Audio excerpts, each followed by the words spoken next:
See my colleagues. Thank you. And thank you for attending today. I'm sure people will wander in gradually as they find time to be able to log into today's webinar. And it's my great pleasure to welcome all of you, to welcome our attendants and welcome our participants. My name is Rafael Perez Torres. I am the president of Latino Studies Association. It's a great pleasure and honor to be president of this association.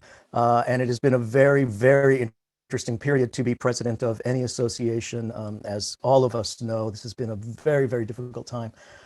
And so I'm very grateful for my colleagues for taking time and joining us today and continuing the presence of LSA, even without the conferences that we've unfortunately had to cancel for last summer. It is my pleasure to announce that we are working on the next conference, which should take place in 2022, and we are hoping that it will take place in South Bend, Indiana, at the University of Notre Dame. So please be planning for that. That is certainly in the works, and we're looking forward very much to being able to be all together again and being able to work together, talk together, and participate in events like this one today, which is actually our third webinar that the LSA has presented. We've had two previous seminars. In August of 2022, we had a seminar called Re-Racing 2020, Dismantling Systemic Inequality, which was a very successful seminar that brought together a panel of Randall Aki, Lisa Marie Cacho, Jennifer Ho, and Rashawn Ray. We're discussing the twin crises of COVID and racial injustice, especially coming off of the hot spring and into summer of last year. Issues that are, of course, still relevant and no more relevant now than we've just seen with the recent shooting in Atlanta, the tragic shooting that has just taken place that perhaps we'll address today in some form as well. We also had a second webinar, which was Latino Latinx Studies, digital publication today and tomorrow, which was a panel by Edwin Melendez from Centro, Journal of Puerto Rican Studies, Lourdes Torres from Latino Studies, and Charlene Villaseñor Black from Aslan, a Journal for Chicano Studies. And in fact, we are inviting our members and inviting audience participants to be thinking about future webinars. So we invite you all to be thinking about and helping us plan and participate in future webinar roundtable topics. So please, if you have ideas, write directly to the LSA, write directly to us proposing future webinars that you would be interested in organizing. We can discuss some of the parameters of these roundtables. And of course, we're very happy to provide the platform to continue the kinds of discussions that we hope are relevant and meaningful and productive for all of us. And today, it's my great pleasure to introduce our third virtual roundtable, Latino Latinx Studies, digital publication today and tomorrow. And let me introduce our three panelists. I'll introduce them in the order that I'll ask them to please give a brief presentation. They'll talk a little bit about their particular work in digital publication, and then we'll have a brief, perhaps, interchange after their presentations, and I'd like then to open up the discussion to questions from the audience. So please feel free to type in questions into the chat, and I'll pass them along to our panelists today. Our first speaker today is Kevin S. Scudero, who's Assistant Professor of American Studies and Ethnic Studies at Brown University. He is the Managing Editor for Latinx Talk, an online interdisciplinary peer-reviewed forum for Latinx Studies scholarship. It was established in 2017, and Latinx Talks has benefited greatly from the work of those individuals involved in establishing and running its predecessor, which was the site called Mujeres Talk, which foregrounded the intellectual and political perspectives of Chicana, Latina, and Native women within and outside of academia. As a Public Voices Fellow at the Op-Ed Project, Kevin has published pieces in Latino USA, the Hechinger Report, and Truth Out, applying his academic research to pressing issues facing immigrant community members today. Our next speaker is David James Gonzales, who's assistant professor of history at Brigham Young University in Provo, Utah. He teaches there courses on race, ethnicity, immigration, and Latinas, Latinos in U.S. history. His research centers on the relationship between migration, urbanization, and civil rights in Southern California. He's preparing currently a book manuscript, which promises to be a very, very interesting and important study on the effect of Latino, Latina civic engagement and politics on the metropolitan development of Orange County, California during the first half of the 20th century. DJ is also producer and host of the podcast New Books in Latino Studies, part of the New Books Network. And our third speaker today is Amelia Montes, who is associate professor in the Department of English and the Institute for Ethnic Studies at the University of Nebraska-Lincoln. Her Penguin Classics edition of Ruiz de Burton's novel, Who Would Have Thought It, is listed on the Latino Books Month list from the Association of American Publishers. She is editor of the anthology Maria Amparo Ruiz de Burton, Critical and Pedagogical Perspectives. A chapter from her creative book in progress, The Diabetes Chronicles, was published in the anthology An Angle of Vision, Women Writers on Their Poor and Working Class Roots from the University of Michigan Press. And her critical essays in creative fiction and nonfiction have appeared in journals such as the Afro-Hispanic Review, Fifth Wednesday Journal, and she regularly writes for La Bloga, the international Chicanx Latinx blog site. She is finishing a memoir on her Fulbright year in the former Yugoslavia, and an excerpt from this book was nominated for a Pushcart Prize. It's my great pleasure to invite today's panelists. We'll give them a virtual round of applause for joining us. And if Kevin, I could ask you please to begin, and then DJ and Amelia, if you would please, and then we'll come back together for a few comments. So please, Kevin. Sure, let me share my screen.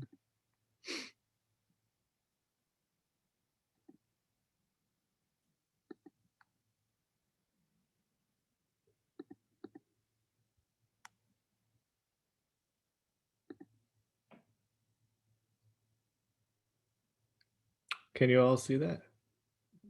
Yeah. Okay, great.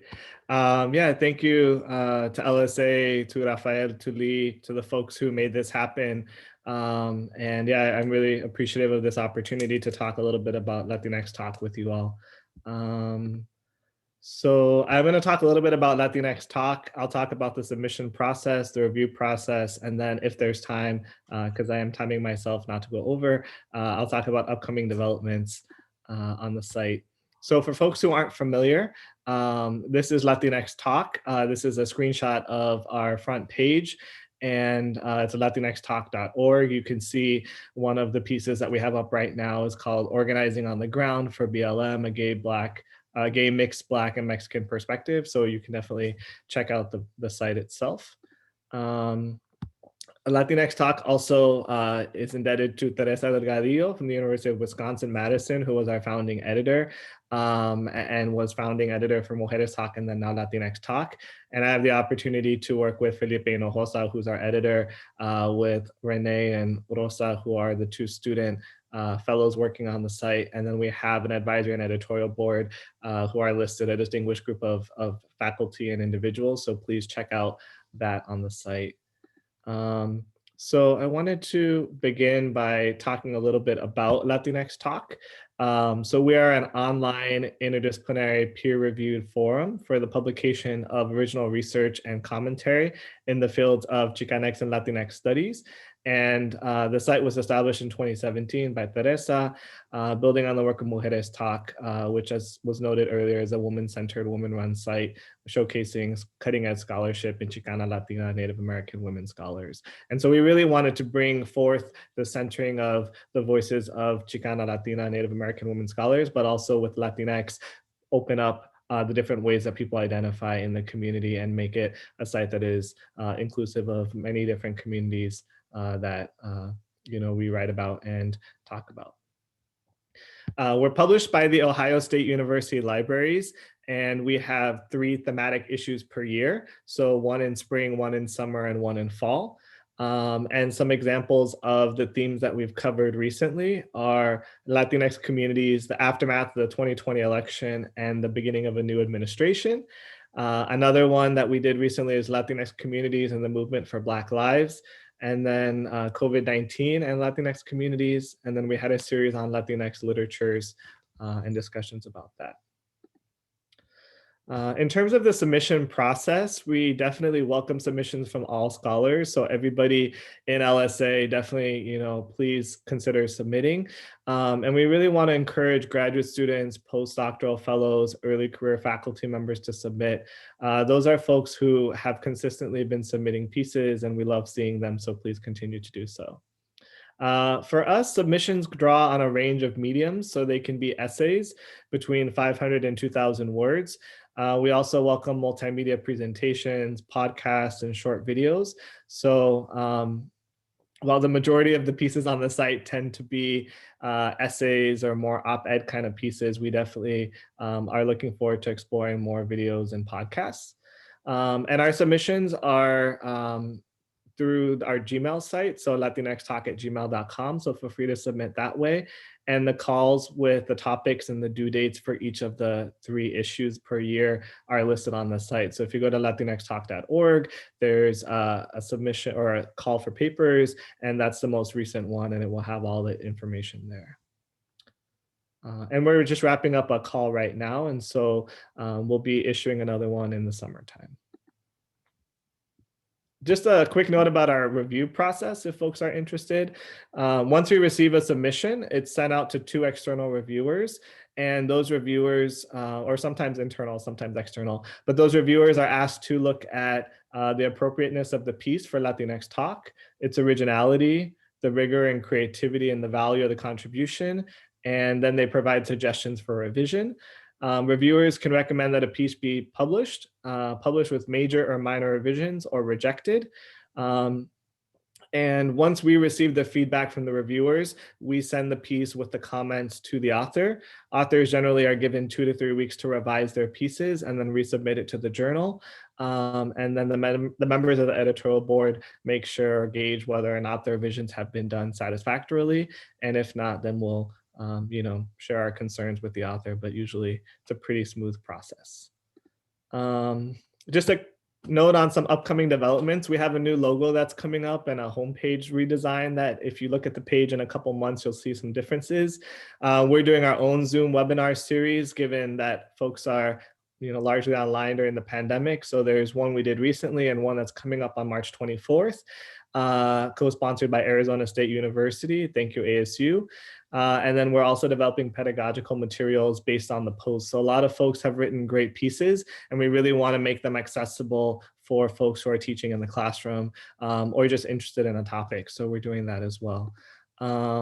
Yeah, I just wanted to say thanks for this opportunity. Happy to answer any questions. There's our email address. And if you go to our site at the bottom of the page, you can subscribe for updates that way.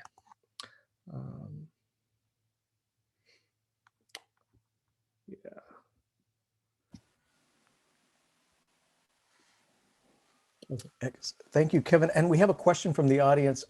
Somebody's asking if you can quantify the readership or reach of Latinx Talks. In other contexts, the question would be, how many subscribers do you have to the journal? But I think the focus of the question seems to be what kind of readership and what's the reach?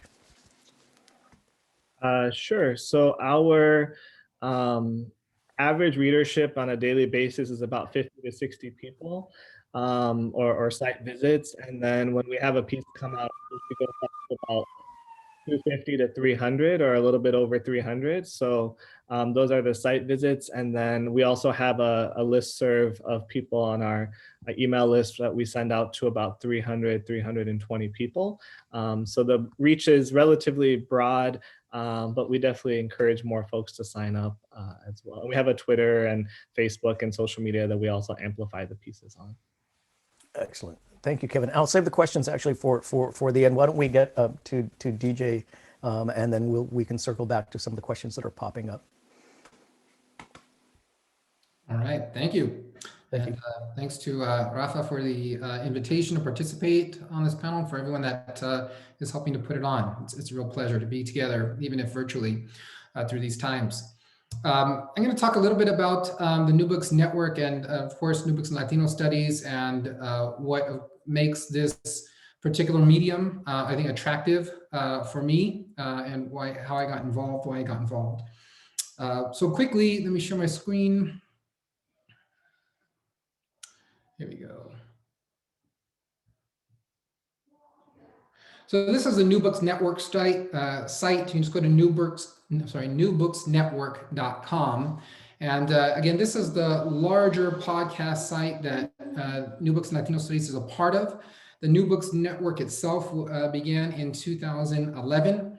It's grown to include over 104 different podcast channels, separated by these different types of, again, heads up here. So whether it's actual subject matters, arts and letters, peoples and places, this is actually where Latino studies, a lot of your ethnic studies, area studies is from, as well as, several other types of groupings. We also, it began, let's see, in 2011 with Marshall Poe, who was a professor of Russian history at, I believe, the University of Iowa University. I might be mixing that up. And anyways, over time, Marshall left his tenure job. He was a tenure professor, and he started the New Books Network. Began with New Books in History, and again, as I've mentioned, has grown to over 100 different channels. The concept behind this podcast is essentially scholars or experts interviewing authors, right?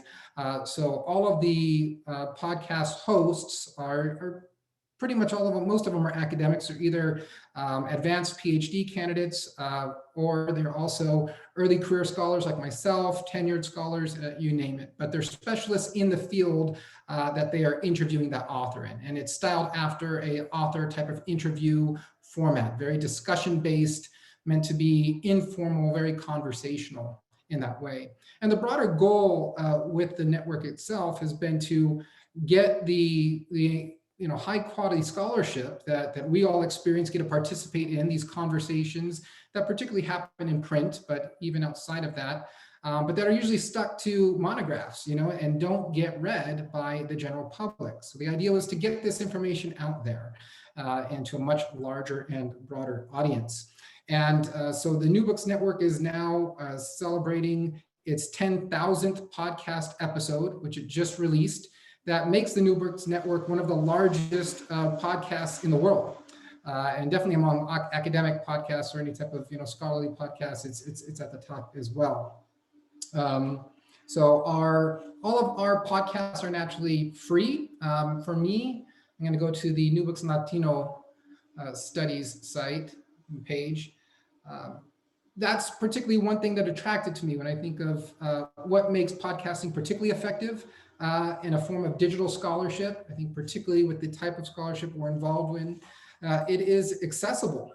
So it's not just free, which a lot of content on the internet is free, but it's really high quality, which typically content of this quality, you got to pay for. I mean, that's what we are familiar with, right? A lot of our journal databases, academic resources are located behind paywalls and subscriptions that our universities pay for. So that is one of the first things that really attracted me, that we could reach a much larger audience in an effort to educate the public and get these conversations to the public. It's also, actually, as podcasts are, it's on demand, so people can access it when and where and how they want, right? It's also as a tool, an educational tool. This is, again, part of the big attraction for me when I first got involved, which is actually back in 2015. So I've been doing this for almost 6 years. I'll mention I had no podcasting experience. I just enjoyed listening to podcasts and had become a listener of the New Books Network, particularly New Books in History, as I was going through my quals exams and looking for ways to absorb more content beyond what I could read. And I had approached the editor, Marshall Poe, if he'd be interested in covering a book that I had a connection with an author, and said, hey, this is a good book you should cover. And he's like, well, we actually have a Latino Studies channel, which I was aware of. It didn't have much content on there at the time, and he offered me the opportunity to start hosting. I recognized it for the opportunity it was, and accepted. And it's been almost, again, 6 years. And now we have several hosts that are part of New Books in Latino Studies.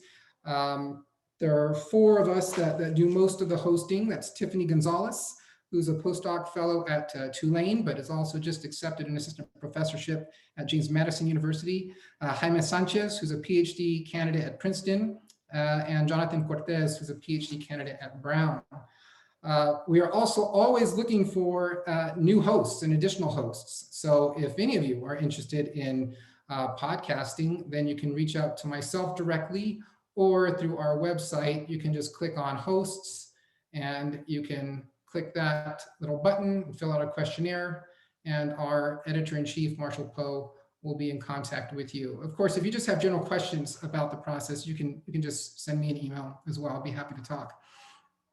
A couple more things about the way our interviews are situated. As I mentioned, it's very conversational and informal. That is, again, meant to, be accessible to a non-academic audience. It doesn't mean that we don't avoid talking about academic or scholarly subject matter, but that we keep that audience in mind. A story I like to share is of someone that I knew who is not an academic. He's someone I knew when I used to live in Los Angeles. And he listened to one of my podcasts. It was one of the first episodes I had done. It was with Laura Isabel Serna at USC. She wrote the wonderful book, Making Cinelandia. And he himself was an auto mechanic, had never gone to college. Maybe he might have taken a community college class or two, but definitely didn't have that background. And after listening to our podcast, he went and bought our book, and he loved it. And that story just, it really, to me, gets at what we're trying to accomplish here. As I've shared a lot with people that I know of what I do, I'm always struck by how they're fascinated by what we do in Latino studies. They're fascinated with our subject matter, right? And as a lot usually say, oh, I wish I would have known about this or could have taken it in college. And so, that's the audience we're trying to reach. We're trying to get these conversations that we have as scholars, the phenomenal work that we do, that for some of us has transformed our lives, like me. I mean, when I discovered Latino studies as a college student, it completely changed the trajectory that I imagined I would go in. And so that is really the goal, right, in reaching that type of audience. One of my favorite parts about our conversations is we usually focus on, we start our discussions by talking about the background of with that author. And, so they learn that, I'll just scroll down so you can get a sense of more of the episodes. But they learned that a lot of academics have a non-traditional trajectory into the field, into the career. Of course, many of the people that we interview on our channel, particularly, are first-generation academics or first-generation college students themselves. And I just love the fact that our audience gets to know these wonderful authors beyond just the fact that they're a scholar and they wrote a book. And they also get a sense of the type of conversations and questions that we have each other. I mean, that's how I learned what academia was, whether in publication or in conferences. It's a community of knowledge, right? And we're having conversations with each other. And so we try to mirror that in ways here that, again, is accessible. I will share really quickly, there's a few challenges to this type of medium, at least the way that I do it, I'm involved in. And the first, that it's incredibly time consuming. I myself aim to do about 10 to 12 episodes per year.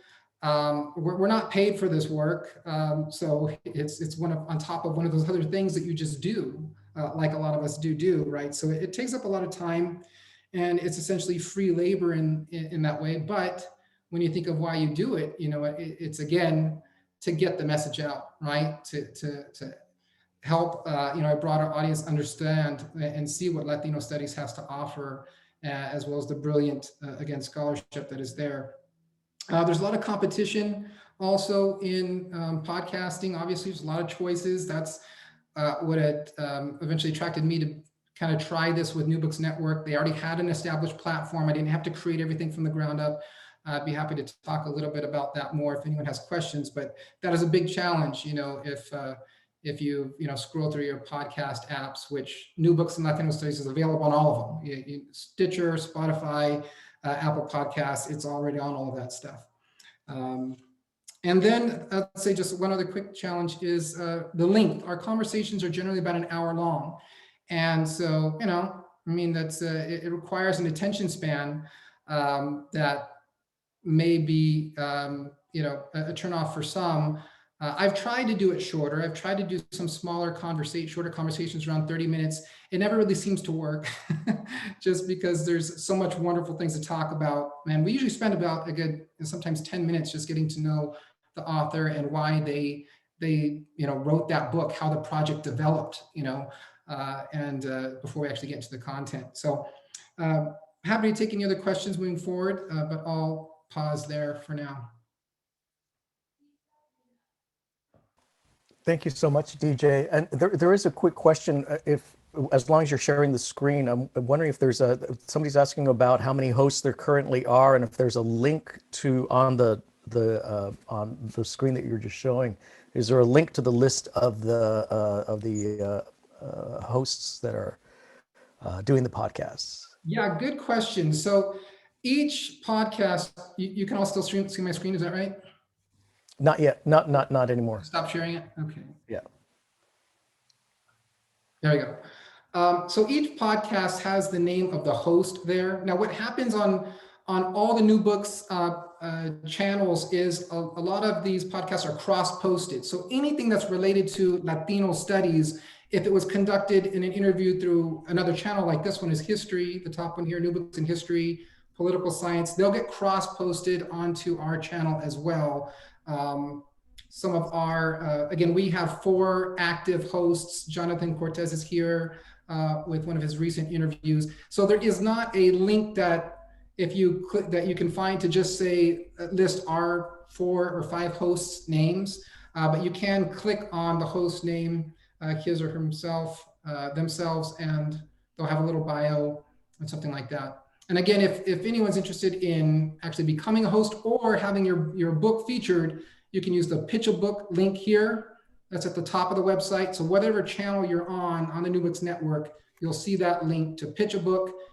And again, if you want to become a host or just interested in inquiring about that, you can click, is it that one? Yeah, hosts. You can click the host link there. Excellent. Thanks so much, DJ. Okay. That's great. Thank you. And next, Amelia, let me invite you to take the microphone. Sure. Thank you. Can everyone hear me? Yes, well. Great. And thank you, Rafa, and thank you to Lee for actually helping with the share screen. And you could put up number 1, actually. There, yeah. So I can't say how happy I am to be with DJ and also Kevin and talking about what's going on online, both with podcasts and online.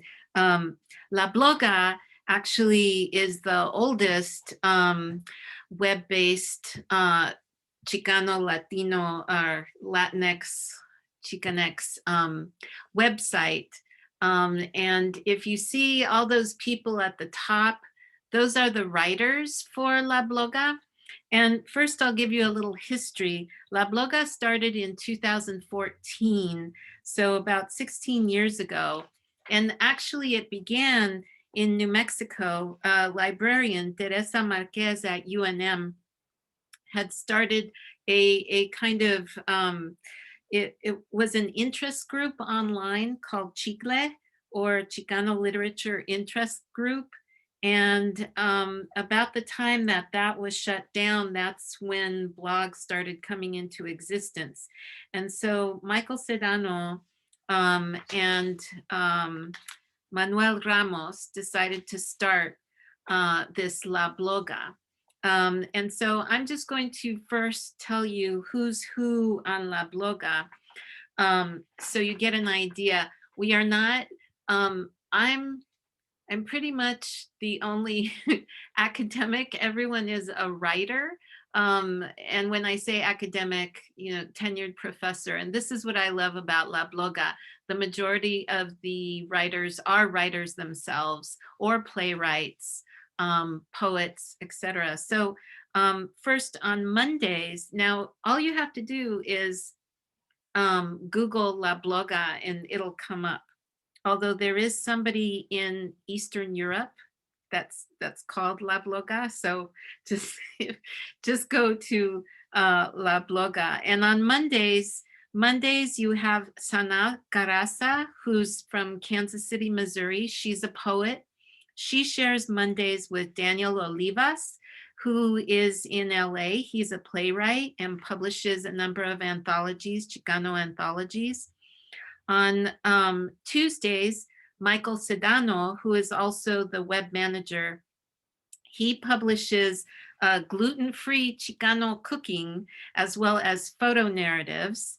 And then on Wednesdays, you have Rene Colato Lainez, who publishes work on the latest children's literature, Chicanx or Latinx literature for YA or children.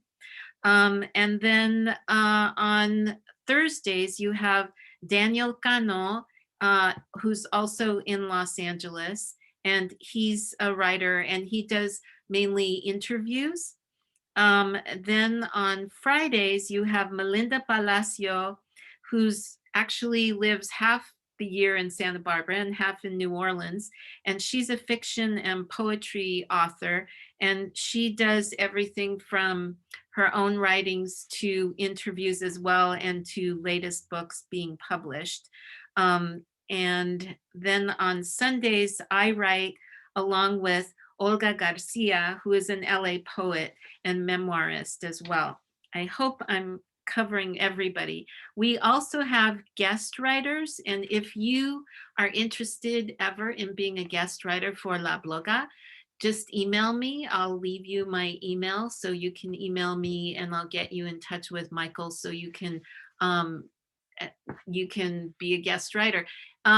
What I have here at the top is a review by Maria Hinojosa, a review on Maria Hinojosa's latest book, Once I Was You, A Memoir of Love and Hate in a Torn America. And Michael did this interview here. On the left side, you could see it says La Bloga Archive, and it has the archives of since 2014. So you can look back at all the articles that have been written. And on the right-hand side, we have a running list of authors, poets, playwrights, fiction, memoirists, etc. We just add to them all the time. So all the contributors are at the top there. I also want to go to number 2. And just to give you an idea of the different articles, this one is on Wednesdays, and this is the Deja Star Reading List 2021-2022. It's looking at the reading list that is happening in Texas schools. And so what La Bloga does is it reaches far and wide to let their readers know, let La Bloga readers know what is happening with our education, with our cultura, with our food, with our health, with our writing. If we could go to number 3. And actually, I did this one. This is a Puerto Rican writer that I interviewed, Dr. Luis Ozoniel Rosa, and his book had just come out, Down with Gargamel. And so we also make sure, I know it started out as Chicano, but we also want to make sure that it's also broad to include all Latinx literature. And if we could, and Latinx cultura, art, etc. And if we go to the next one, the next one shows Michael Sedano's gluten-free Chicano online Floricanto at year's end. And here he's talking about a recipe for gluten-free chile colorado. Now, one thing to talk about La Bloga is just a few years ago, it actually started during the Trump administration, where we were kicked off FaceTime for about a couple of years. And all of us contributors to La Bloga really tried hard. We're back on. But what was interesting is every time we tried and talked to Facebook, you say, why are we getting blocked, etc. They would come back and say we were a terrorist group. So I just want to add that as our history about being labeled a terrorist group. And why were we labeled a terrorist group? Because apparently we were not writing. Some of our contributors do not write in English, they write in Spanish, or they also code switch, and that was of concern. Luckily, today we are back on Facebook and we are back on other media sites. So I wanted to point that out as our history. Let's go to the next one. This is an interview I did with Angel Garcia, whose book Teeth Never Sleep. This poetry book received one of the biggest prizes in poetry a couple of years ago. He's now an assistant professor at UIUC, University of Illinois in Urbana-Champaign. So we make sure, and we interviewed him before he received these awards. So we try to get authors whose books are just coming out. And we also get many authors writing to us saying, my book is coming out, do you want to cover it? And we certainly make sure, and there's enough writers that one of us will do it. Next. This was, it's so small. Okay, thanks. I was, as Rafa mentioned, I was a Fulbright in the former Yugoslavia. And so I talked about being in Belgrade, and there was a conference there on feminist theory. Interestingly enough, University of Belgrade and a lot of Eastern Europe is interested in Chicanx and Latinx literature and theory. That's one of the reasons I was there. And that's a long story. So I just wanted to give you a feel for what La Bloga is about and what we do. And I'll leave it at that. Thank you. Excellent. Thank you all. And it strikes me how extraordinary each one of you and the people you're working with bring new material, new ideas to the table and provide an outlet for all sorts of different kind of creative and scholarly work in a really important way. And what's encouraging is in this digital way that the platform can allow for a broad audience and for a broad reach, kind of what you were talking about, DJ, with your story about the reader, a new reader and new readership that wouldn't necessarily develop without this opportunity and without these opportunities. So it strikes me how transgressive probably sounds a little too racy, but how this is really an attempt to be expansive and to bring the knowledge that we produce and have been producing in the spaces, the academic spaces that we've been working, and to bring it to a much broader audience. So that's it's fantastic and it's fascinating to see this. I was just wanted to ask any of the panelists if there's any, if you see in some ways the symbiotic relationship between the work that you're doing and other forms of publication. In other words, is this attempting to develop a kind of symbiotic relationship, both in terms of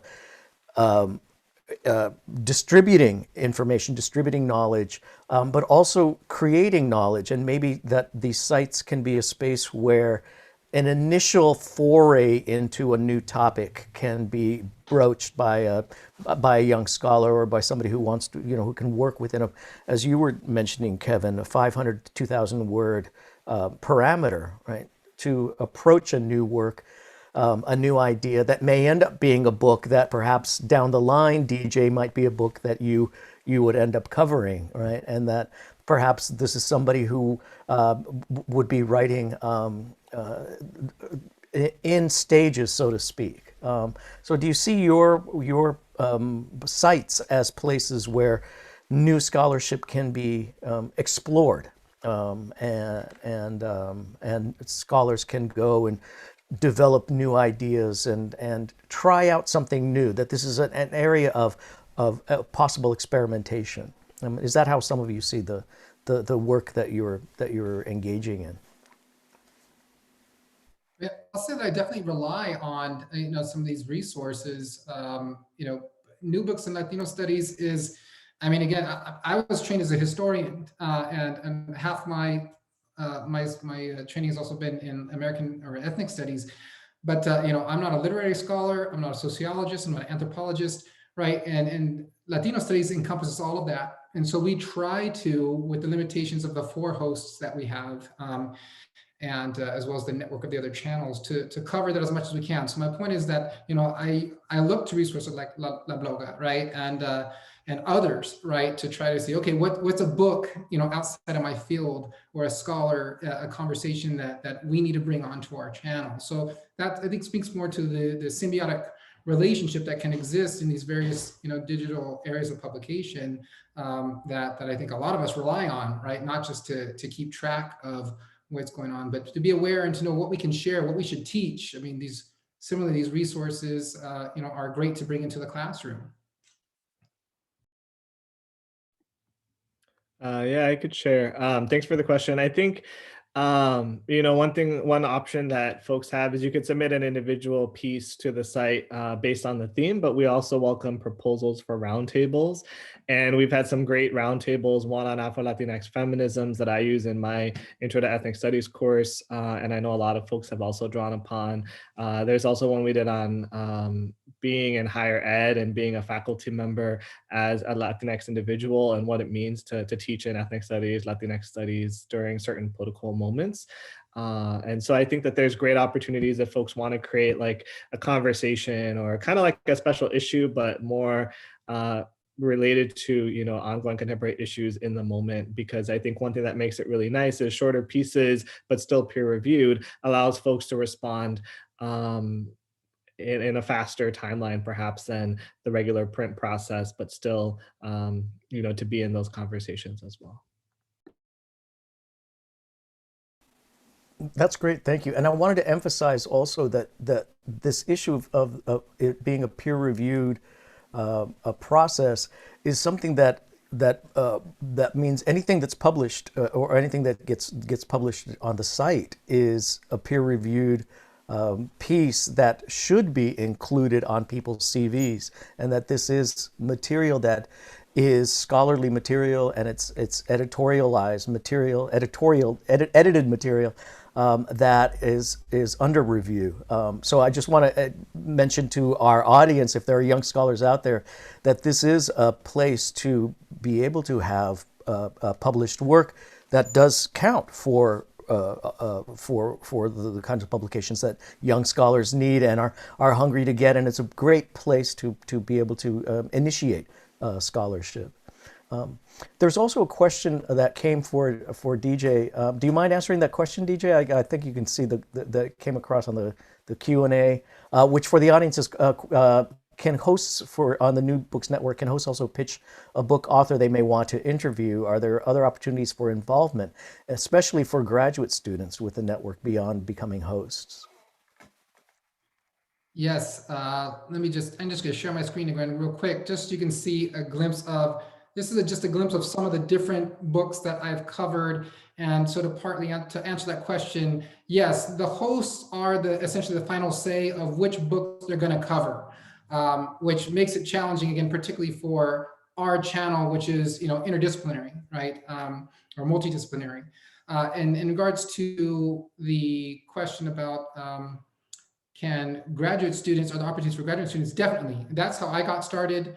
I was a PhD candidate at the time. Two of our current hosts are PhD candidates as well. So, and I frankly think it's a great opportunity if, for graduate students to, learn their field, to network. That was part of the draw for me. I wanted to, network with some of these scholars, as well as, keeping track of the field as it evolves. And that's what keeps me doing it. I mean, I love the broader, public education mission, of the channel, but also to kind of keep the fire under my feet to stay on top of things.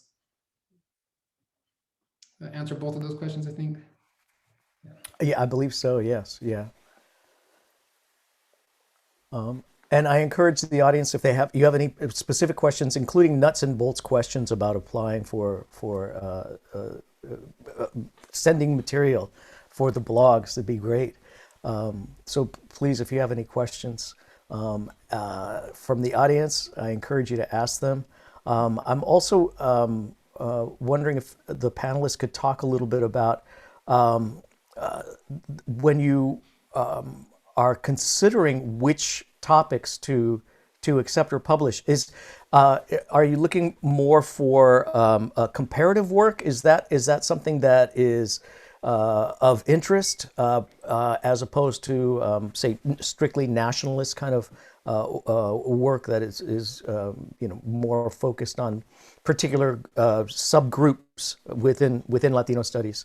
So is the comparative an important aspect to the work that you're interested in bringing forth? And I'm thinking, Amelia, especially you mentioned writing a review of a Puerto Rican writer, even though the blog originally was primarily about Chicano literature.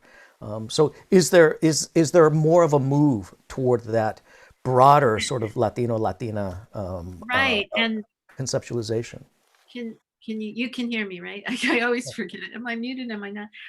Yes, definitely. And for instance, we've been trying to move into articles on Afro-Latinidad as well as LGBTQ, transgender, etc. So yes, the one thing about La Bloga is it's not peer reviewed. I still get credit when every school is different, but I do get credit, although I put it in the section of non-peer reviewed. However, many of my articles or pieces that I've put on La Bloga, I use as a kind of, draft, and then I redo, and I've published a number of things in peer reviewed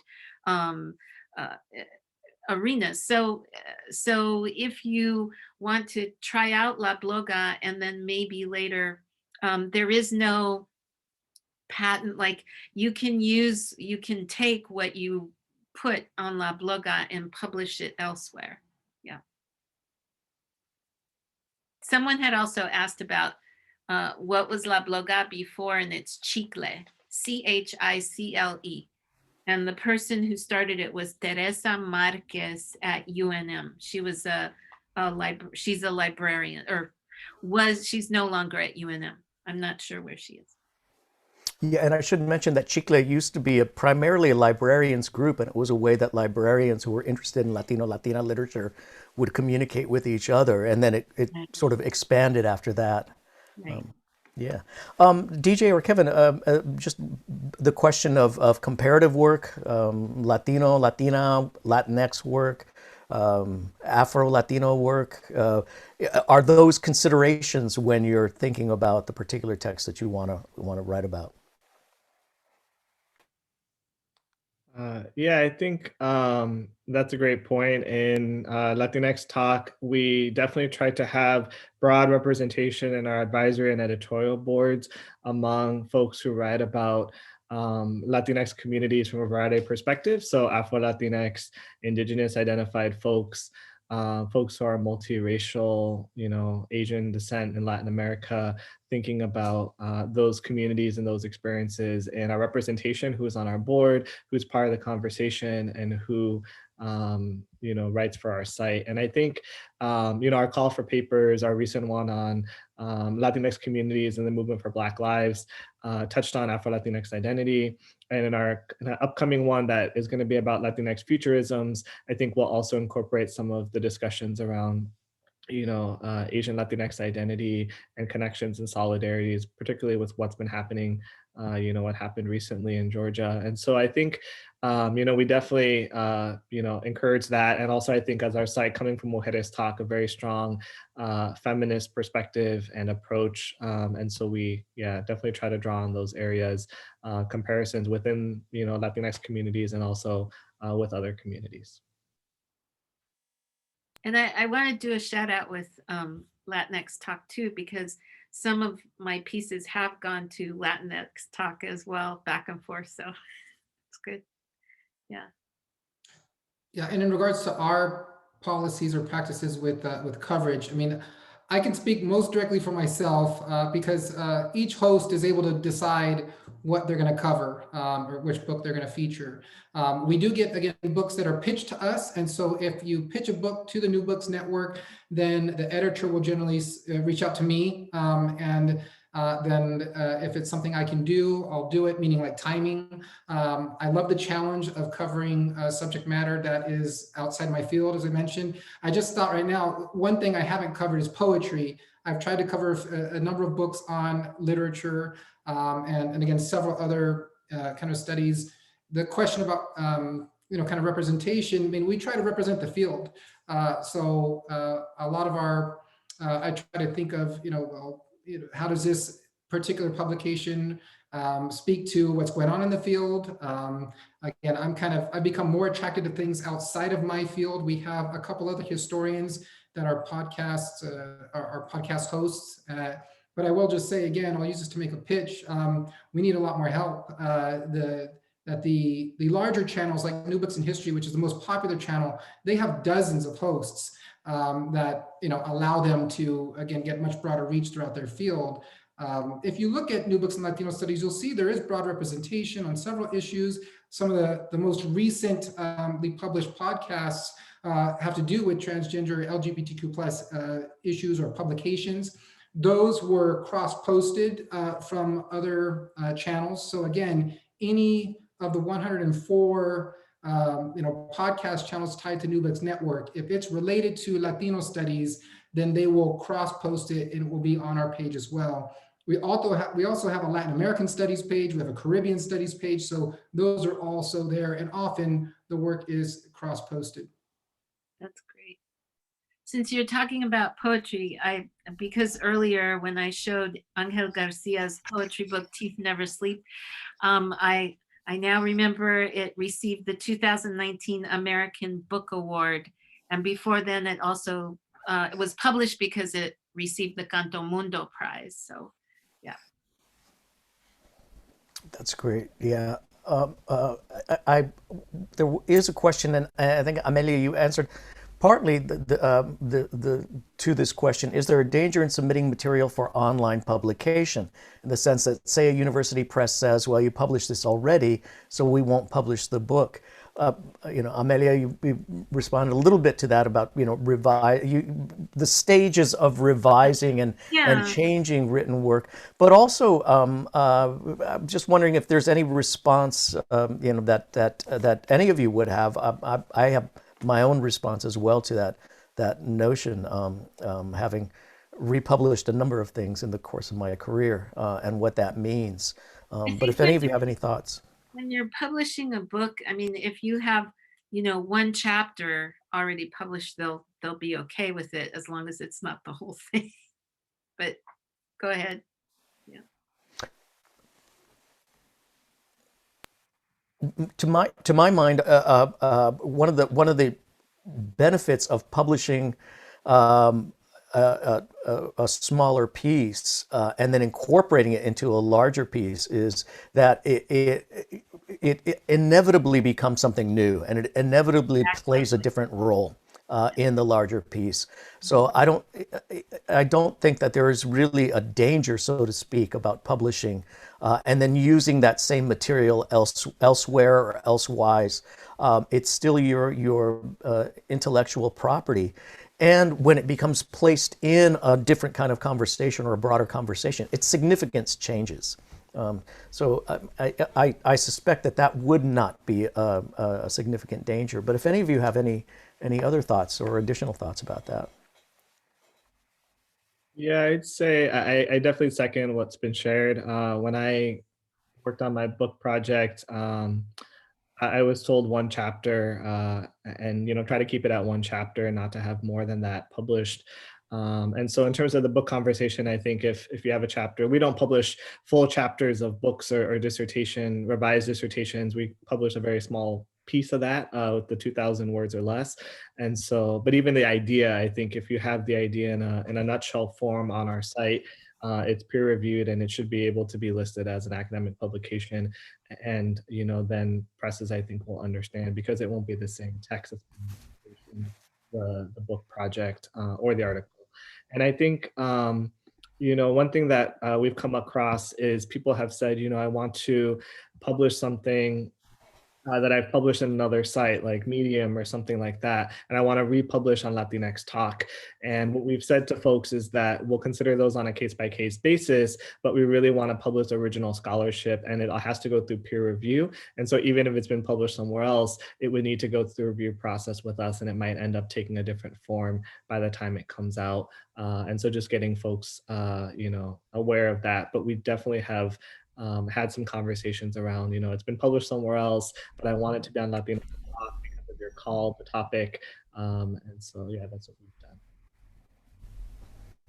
Yeah, I'll just add real quickly. I don't have much to add to that, but just that naturally the name of our site and podcast, we focus on only book link projects. So nothing shorter than a book link, but whatever a book comprises in a certain discipline may be different than another, right? So we have featured anthologies, I've covered anthologies, and as well as other types of publications, memoirs, we've done several of those. I've done recently too. And then I just wanted to make sure I plug that Kevin's book is actually featured on our site too. And I forgot, I neglected to do that earlier. So we have an interview with Kevin on New Books in Latino Studies. Yes, thank you. And yeah, Kevin, congratulations. I wanted to mention that Teresa wrote in the chat, Teresa Delgadillo also wrote in the chat that Latinx Talks employs a Creative Commons license. So the author retains copyright to whatever they write. You retain the rights to your own work always as well. And one of the things I just want to emphasize, we're coming to the end of our hour, and I do want to invite our panelists if they have any final thoughts to share with us, and also our audience if there are any final questions that anybody has. But I wanted to sort of emphasize what great resources each one of these sites is, and that one aspect of all of this work is that these are really important sites in terms of being able to rely for scholarship, to think about scholarship, to get new scholarly ideas, and to interact with other people interested in the same areas of scholarship. It's a very nimble and a very immediate way of being able to engage scholarship and being able to find out about scholarship that exists that would take, with what DJ is doing, that would take a long time to be able to process all that information. It's a very convenient and productive way of being exposed to new ideas, new scholarship, and for each one of us also to use these sites as places that can produce new scholarship that we're interested in exploring. So I wanted to emphasize these sites as really, really incredible resources. And people read La Bloga has about, thousands each day, but some of my work has ended up on US News and World Report, and they have contacted me and interviewed me about some of my pieces. So it has far-reaching impacts, not only for our cultura and our literatura, etc., but for those of you who are associate professors, you want to get your work out there. It's a good way to do that.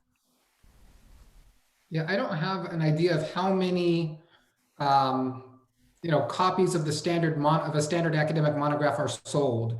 I have no idea what that is, but I could say that for us, the average download per episode over a year is 10,000. So each episode on average gets about 10,000 downloads over the first year.